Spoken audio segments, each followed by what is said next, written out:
Friends, welcome to Astro Intelligence video number 4. Friends, मेरे हिसाब से ये जो वीडियो आज बनाई जा रही है ये मोस्ट इम्पॉर्टेंट वीडियो होगी, क्योंकि आज मैं कुछ ऐसे सब्जेक्ट के ऊपर बात करूंगा जो अभी तक ज्योतिष की दुनिया में जो प्रश्न तो बने मगर उनके उत्तर ज्योतिष की दुनिया से या ज्योतिषियों से या समाज के ज़्यादा पढ़े लिखे वर्ग जिनको हम इंटेलिजेंसिया कहते हैं उनके द्वारा समाज को नहीं मिले। प्रश्न आपके मन में भी आते हैं, मेरे मन में भी आते हैं। तो आज की इस वीडियो का टॉपिक होगा questions from astrology and answers from with in. दोस्तों, आज ये जो मैं वीडियो बना रहा हूँ ये थोड़ी सी मेडिटेशन करने के बाद कुछ क्लैरिटी जैसे माइंड में आ जाती है, तो मैं आज इस वीडियो के माध्यम से उन्हीं प्रश्नों के उत्तर अपनी बुद्धि के अनुसार या जो दिशा परमात्मा ने मुझे दी है उसके अनुसार देना चाहूँगा। दोस्तों, ये जो प्रश्न मेरे मन में आए ये एक्चुअल में हुआ क्या। कल का एक छोटा सा वाकया। कल एक young lady about 40 years old वो मेरे पास आई। मेरे को अपने 6 साल के बच्चे के बारे में उन्होंने पूछा कि सर इसका हॉरोस्कोप आप देखिए, इसके बारे में आप मेरे को बताइए। दोस्तों, क्योंकि हम एस्ट्रोलॉजर हैं, प्रोफेशनल हैं, काम तो करना ही है, सो मैंने उसकी कुंडली खोली। जब कुंडली खोली तो उसके लग्न में सैटर्न शनि विद्यमान। तो दोस्तों, जैसे आप सब जानते हैं कि शनि का नाम सुनते ही लोग घबरा जाते हैं। जैसे ही मैंने उस माता को ये बताया कि आपके बेटे के लग्न में शनि है, उसके चेहरे के ऊपर अजीब से भाव आ गए। तो जैसे हमारा ज्योतिष शास्त्र बताता है, तो मैंने भी अपनी बुद्धि के अनुसार, अपनी विजडम के अनुसार, अपने इंटेलेक्ट के अनुसार उनको उस कुंडली के बारे में बताया। जो कॉमन बातें हैं कि बहन, आपके बच्चे का जीवन में जो कुछ होगा वो डिलेड होगा, हर चीज में डिले आएगा, क्योंकि शनि डिले का कारक है। और जो शनि के दूसरे कैरेक्टर्स हैं, जैसे शनि जातक को लेजी बनाता है, तो मैंने उस माता को ये कहा कि आपका बच्चा क्या जन्म से हर काम को डिले करता है, सुस्ती रखता है।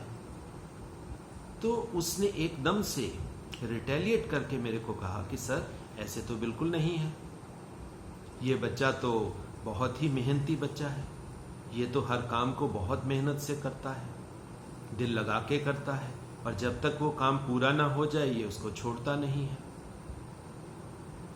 तो दोस्तों, कल मैंने जैसे तैसे कुछ और विधाएं लगाकर, कुछ और थ्योरीज अप्लाई करके, कुछ नक्षत्रों के माध्यम से, कुछ नाड़ी ज्योतिष के माध्यम से, कुछ अपनी जो मेरी सबकॉन्शियस ब्रेन में जो इंटेलेक्ट है या जो विजडम है उसके हिसाब से मैंने उस माता को उस कुंडली के बारे में बता दिया। मगर दोस्तों, कुंडली के बारे में तो मैंने बता दिया, मगर वो कुंडली पूरी रात मेरा पीछा करती रही। पूरी रात मैं इसी एक कुंडली के बारे में सोचता रहा कि हम जो ज्योतिषी किसी की कुंडली के बारे में बताते हैं, तो क्या जो प्लैनेट्स हैं जो घरों में, कुंडली के घरों में विद्यमान होते हैं, वो क्या असर डालते हैं। असर से मेरा मतलब है कि जो अब छोटा बच्चा है, अब आप मेरा छोटा सा प्रश्न समझिए। अब छोटा सा बच्चा है, छोटा सा बच्चा जन्म लेके इस दुनिया में आया, तो नेचुरल बात है शनि देवता किसी घर में विद्यमान होंगे, जुपिटर देवता किसी और घर में विद्यमान होंगे। मगर दोस्तों, मेरा एक सिंपल सा एक बेसिक क्वेश्चन है, क्या ग्रह इतनी छोटी आयु में किसी को रिजल्ट देने में सक्षम है? सब ज्योतिषी, क्योंकि कमर्शियल एंगल है, हम बताते हैं और इसमें कोई बुराई भी नहीं है बताने में, मगर क्या हमने वो जो बताया, क्या वो शास्त्रों के हिसाब से, या जो जीवन हमारा है, इस जीवन में जो हमने बताया, क्या वो सही है? आज मेरा वीडियो बनाने का मतलब यही है कि हम कुछ इन बातों के ऊपर विचार करें। दोस्तों, हम लोग जो एस्ट्रोलॉजर हैं, जो हम लोग कुछ रिसर्च भी करते हैं, लोगों की साइकोलॉजी भी समझते हैं, साइकोलॉजी के ऊपर भी रिसर्च करते हैं, उनके घरों के ऊपर भी रिसर्च करते हैं, जो प्लैनेट्स पड़े हैं उनके ऊपर भी रिसर्च करते हैं, तो रिसर्च से हमें ये पता लग जाता है कि कौन सा ग्रह किस एज में एक्टिव होता है। जैसे चंद्रमा 29 साल की उम्र में रिजल्ट देने में सक्षम हो जाते हैं, बुध देवता 31-32 में, शनि देवता 34 में, बृहस्पति देवता 36 साल में एक्टिव होते हैं। तो दोस्तों, मेरा एक प्रश्न है जो मैं आपका ही प्रश्न अपने मुंह के माध्यम से आपके सामने रख रहा हूं। अगर दोस्तों एज ए ज्योतिषी मेरे को ये पता है कि बृहस्पति देवता 36 साल में अपना रिजल्ट देते हैं, तो 36 साल से पहले क्या बृहस्पति देवता जिस भी घर में विद्यमान है उस घर में कोई रिजल्ट नहीं होगा? अगर हमें इस प्रश्न का उत्तर पराशर ऋषि से नहीं मिलता तो हम जैमिनी ऋषि की तरफ मुंह कर लेते हैं। जैमिनी ज्योतिष या नाड़ी ज्योतिष में यह बताया जाता है कि बृहस्पति का साइकिल 12 साल का साइकिल है। हर घर में बृहस्पति देवता 1-1 साल विद्यमान रहते हैं। 12वें साल वो वापस उसी घर में आ जाते हैं जहां से वो चले थे। तो 12 साल का एक साइकिल, 12 साल का दूसरा साइकिल, 12 साल का तीसरा साइकिल, तो 36वें साल में अगर वो एक्टिव होते हैं तो पहले 3 साइकिल क्या वो कोई रिजल्ट नहीं देते? इसी तरह बहुत सी कुंडलियां आती हैं, जब हम जातक से प्रश्न भी पूछते हैं कि क्या ये चीज आपके साथ घटित हुई, कई बार रिजल्ट मिलता है, बिल्कुल जातक भी खुश हो जाता है कि सर ने बहुत अच्छी बात बता दी। वो कहते हैं सर बिल्कुल ऐसे ही हुआ। और बहुत बार आप सबके सामने ये चीज आई होगी कि आपके एस्ट्रोलॉजर ने आपसे कुछ पूछा तो आपने उसका ना में उत्तर दिया। तो हम ज्योतिषी क्या करते हैं, हम दूसरी थ्योरीज उनके ऊपर अप्लाई करते हैं। जैसे 6-6 अप्लाई कर ली, 8-8 अप्लाई कर ली, जेमिनी को यूज कर लिया, या जिसको मैं एक कहता हूं जो अमलगमेटेड मेथड ऑफ एस्ट्रोलॉजी, जिसमें सभी शास्त्र हम इकट्ठे करके जैसे खिचड़ी बना देते हैं। खिचड़ी ज्योतिष से हम उस समस्या का समाधान करने की कोशिश करते हैं, और समाधान किया, अपने पैसे लिए और इतिश्री कर दी। मगर दोस्तों, क्या इतिश्री हो गई? हम जैसे जो रिसर्चर हैं, जो एस्ट्रोलॉजी को जानना चाहते हैं, किसी के जीवन को हम संवारना चाहते हैं, हमारी तो इतिश्री वहां पे नहीं होती। वो प्रश्न हमारे मन में चलते रहते हैं, तो हम रिसर्च के माध्यम से और तरीके से उस प्रश्न का उत्तर ढूंढने की कोशिश करते हैं। आज भी दोस्तों मैं इन्हीं प्रश्नों का उत्तर जो मैंने खोजा कोशिश करता हूं वो मैं आपको बता सकूं, और उससे आपके भी कुछ ऐसे प्रश्नों का समाधान हो सकेगा जो प्रश्न आपके मन में तो हैं, मगर आप अपने ज्योतिषी से पूछने की या तो हिम्मत नहीं करते, या जब आप अपने ज्योतिषी के पास जाते हैं उनके पास भीड़ ही इतनी होती है, आपको उतना टाइम ही नहीं मिल पाता कि आप पूछ पाए, या उनका ऑरा और या उनका प्रभाव ही इतना ज्यादा हो जाता है कि वो प्रश्न आपके मन में ही रह जाते हैं। मगर दोस्तों प्रश्न कभी मन में रहने नहीं चाहिए, उनका उत्तर हमें मिलना चाहिए, क्योंकि जब तक वो उत्तर नहीं मिलेगा तो हम किसी चीज को मन से नहीं मानेंगे। तो दोस्तों जो बात मैंने पहले की कि जब ग्रह एक्टिव ही एक सर्टेन एज में होते हैं तो क्या उससे पहले उनका कोई असर नहीं होता? अब दोस्तों अब मैं थोड़ा सा आपको और पीछे लेके जाता हूं। आपके घर में भी बच्चों का जन्म होता है। जैसे ही जन्म होता है हम पंडित जी के पास या अपने ज्योतिषी के पास जाते हैं कि सर हमारे बच्चे की कुंडली बना दीजिए। आपको कुंडली मिल जाती है, आप उसमें देखते हो कि कोई ग्रह किसी भाव में विद्यमान है, कोई ग्रह किसी घर में विद्यमान है। हम उत्सुकतावश क्यूरोसिटीज अपने ज्योतिषी से पूछते हैं कि सर इनका मतलब क्या है, हमारे बच्चे का जीवन कैसा बीतेगा।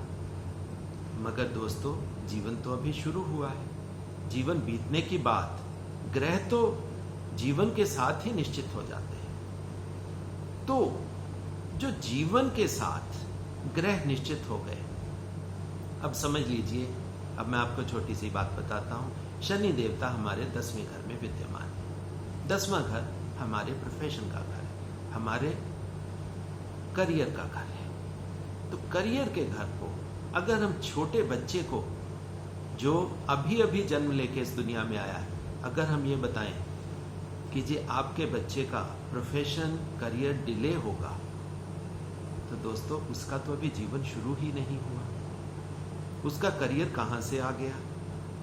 पहली बात।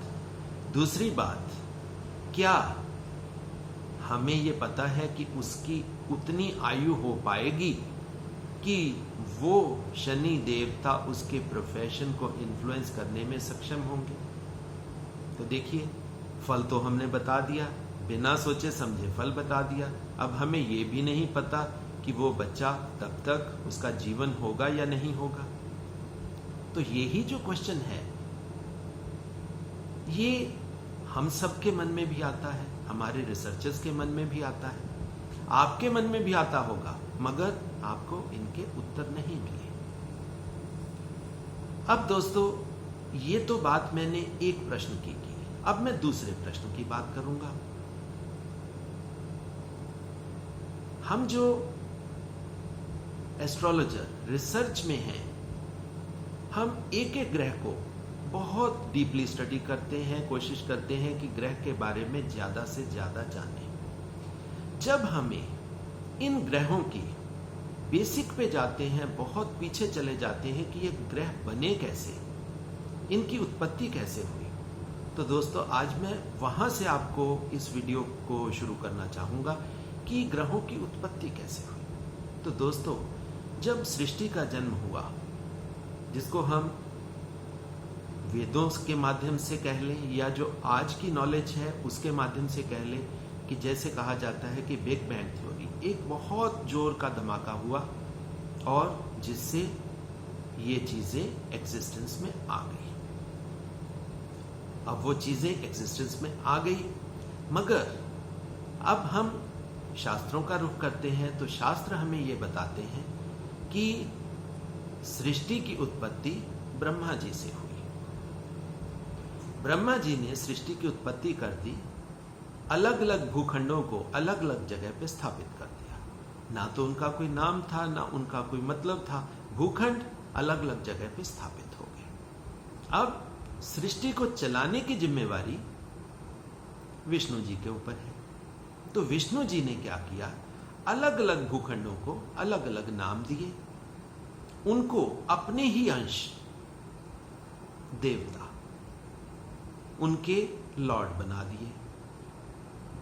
बृहस्पति देवता को एक भूखंड का स्वामी बना दिया, मंगल देवता को दूसरे भूखंड का स्वामी बना दिया, शनि देवता को किसी और भूखंड का स्वामी बना दिया। मगर दोस्तों, ये जितने भी देवता किसी ग्रह के स्वामी बने, मगर ये अंश तो विष्णु जी के ही है। हमारी त्रिमूर्ति में ब्रह्मा विष्णु महेश, कर्ता पालक और संहर्ता। ब्रह्मा जी ने सृष्टि की रचना कर दी, विष्णु जी ने उनके पालन का एक सिस्टम बना दिया।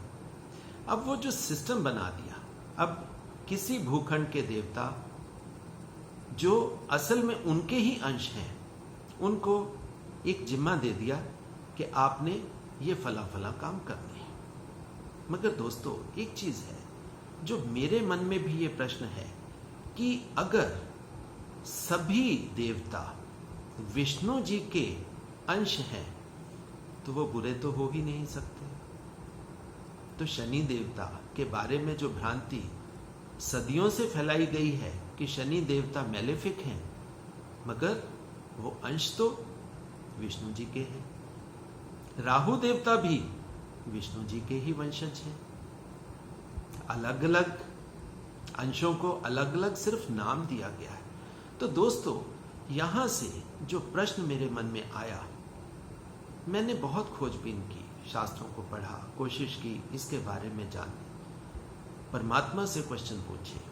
रात को सोते समय ये प्रश्न मुझे विचलित करते रहे, क्योंकि ज्योतिष का शास्त्र कुछ और कहता है, मगर अगर इनकी उत्पत्ति और इनके रिजल्ट्स के ऊपर हम बात करें तो वो बात कुछ और हो जाती, दोनों का कोई रेलेवेंस नहीं बनता।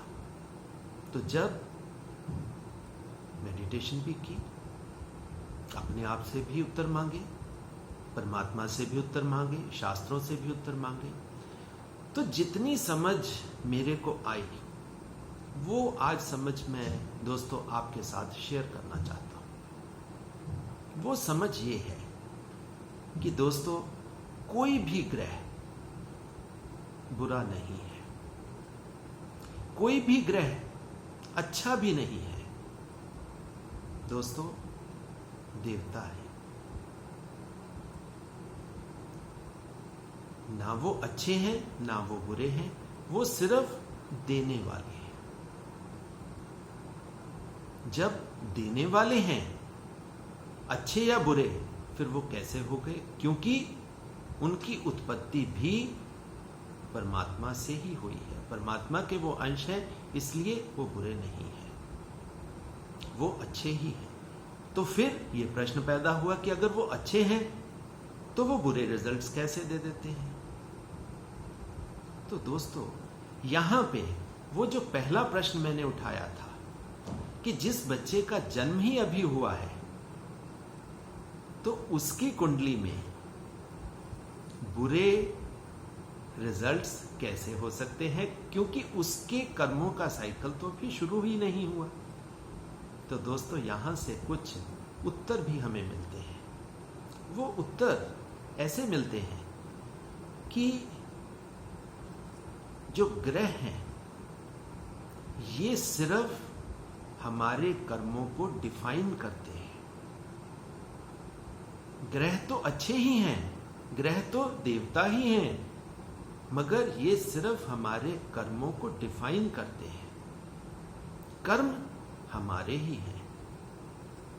प्रभु ने इतनी, जब हम इंसानी जीवन में आते हैं तो इतनी फ्री विल हमें जरूर दी है कि हम कुछ कर्म अपने आप कर सकें। और वो जो कर्म हैं, वो कर्म हमारे जीवन को निश्चित करते हैं, हमारी नियति को निश्चित करते हैं, वो हमारे अगले जन्म को भी प्रभावित करते हैं।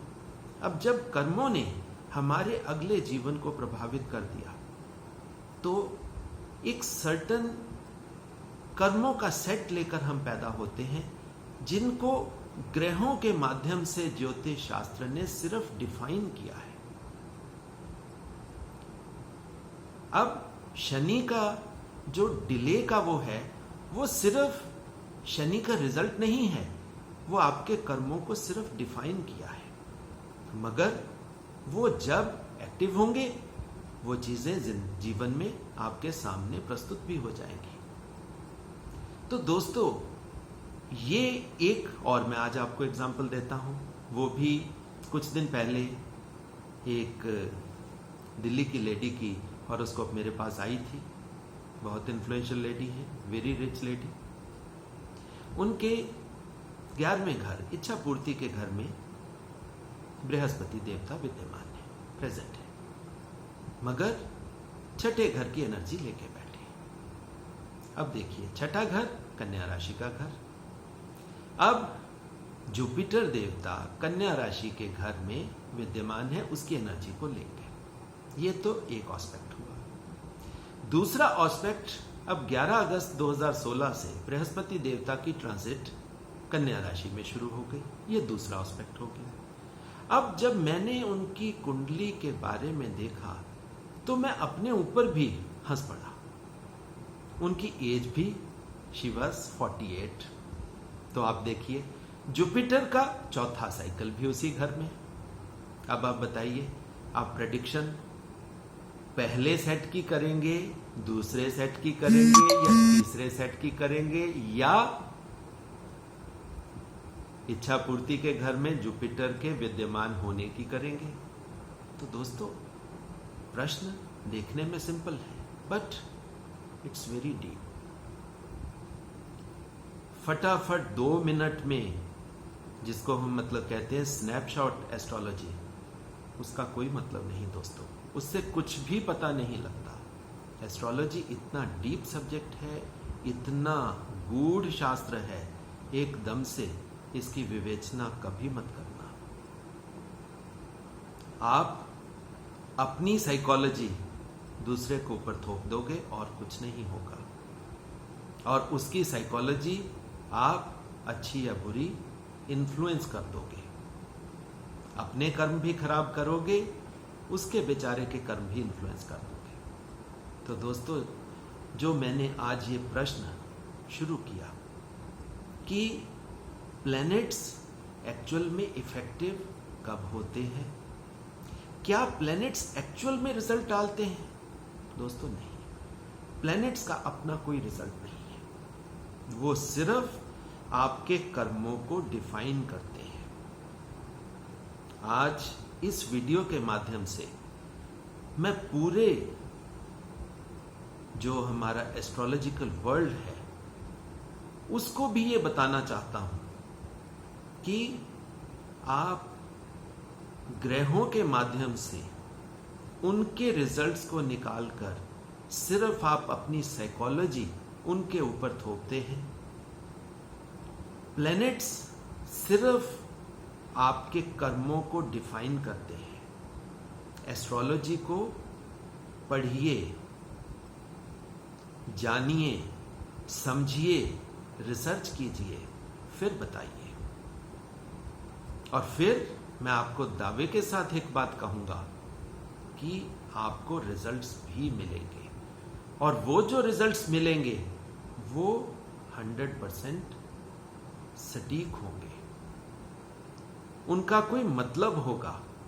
और ज्योतिष का मतलब दोस्तों, जो ज्योतिष की फर्स्ट डेफिनेशन शास्त्रों में है, ज्योतिष के माध्यम से हम किसी भी आत्मा को उसके जीवन को संवारने में सहायी हों।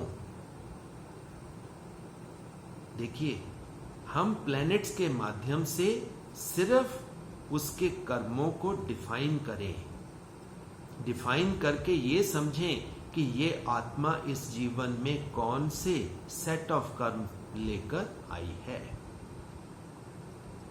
जब हमें इस चीज का पता लग जाए कि ये आत्मा इन कर्मों के साथ इस दुनिया में आई है, तो अब हम उसके कर्मों को कैसे अच्छी दिशा देकर हम अच्छे रिजल्ट्स लेने में सक्षम हों। क्योंकि देखिए, किसी की डेस्टिनी हम बना नहीं सकते, मगर इस आत्मा को परमात्मा की तरफ से एक पावर मिली हुई है, वो है फ्री विल। उस फ्री विल की पावर को हम अपनी साइकोलॉजी से इन्फ्लुएंस करके उसके कर्मों को अच्छा बनाकर उसके जीवन को और बेटर कर सकें, ये ही ज्योतिष शास्त्र का असल मतलब है। तो दोस्तों, आज मैंने ये एक, वैसे तो ये काफी डीप सब्जेक्ट था, कोशिश की है कि बहुत मैं सिंपल तरीके से आपको ये चीज समझा सकूं कि ज्योतिष के भ्रम में कभी मत पड़ना, अपनी बुद्धि को इन्फ्लुएंस मत होने देना, अपनी बुद्धि को, वो जो फ्री विल आपको मिली हुई है, उस फ्री विल को एग्जीक्यूट करने में बुद्धि का इस्तेमाल, अपने विवेक का इस्तेमाल, अपने जुपिटर का इस्तेमाल, अपने राहु का इस्तेमाल, या मैं अगर कहूं कि जो आपकी साइकोलॉजी है उसको आप स्ट्रांग रखिए। इन्फ्लुएंस जरूर हुई मगर स्ट्रांग रखिए, और उस स्ट्रांग साइकोलॉजी से अपने कर्मों का एनालिसिस कीजिए। आपको हेल्प मिलती है एस्ट्रोलॉजी के माध्यम से, वो आप लीजिए, मगर सिर्फ अंधभक्ति से नहीं, आंखें खुली रखकर। और खुली आंखें आपको ज्योतिष शास्त्र को समझाएंगी भी, और ज्योतिष शास्त्र इतना अच्छा शास्त्र है जो बच्चे के जन्म के समय उसके कर्मों के बारे में हमें बता सकता है। तो दोस्तों, कर्मों को जानिए, कर्मों को करिए, अपनी फ्री विल को एग्जीक्यूट कीजिए, अपनी साइकोलॉजी को स्ट्रांग रखिए, और अपने जीवन में उन्नति के पथ पर आगे और आगे, बहुत आगे बढ़िए। परमात्मा आपको बहुत सफल करे, आप जीवन की बहुत ऊंचाइयों पे पहुंचो। धन्यवाद।